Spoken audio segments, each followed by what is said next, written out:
toujours chez Asus. Alors on vient de parler de la Infinity, la 700. Donc c'est une Prime avec un écran Full HD. On descend en gamme avec maintenant la 300. Donc Transformer 300. Alors, qu'est-ce qu'on a à l'intérieur ? On retrouve notre Tegra 3. Ça, il n'y a pas de grosse surprise là-dessus. Tegra 3.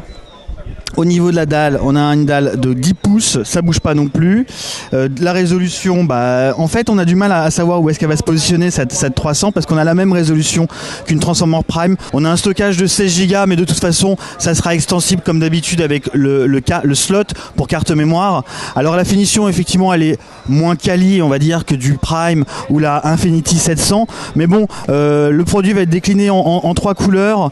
C'est une coque effectivement en plastique. Pour autant, ça reste très quali comme d'habitude chez Asus, hein, c'est toujours plutôt bien fini.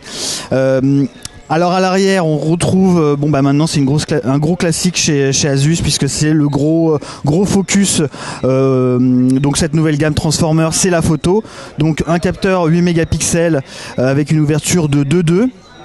À l'avant on a un capteur de 1,2 mégapixels, toujours ce système de clavier qu'on peut retirer et qui permet aussi de prolonger l'autonomie. Là a priori au niveau d'autonomie, en tout cas données constructeur, on est à 15 heures, donc tablette plus dock. Tablette seule, on est autour de 10 heures. On parle de la caméra, la caméra elle filme en 1080, mais bon voilà, hein, rien d'incroyable, c'est plutôt classique. A priori un tarif qui devrait être assez agressif.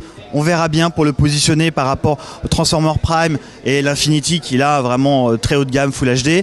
On vous en dira plus dans les prochains jours concernant le tarif. En tout cas la dispo, Asus nous parle d'avril, fin avril. On verra bien, on vous en dira très vite sur CNET.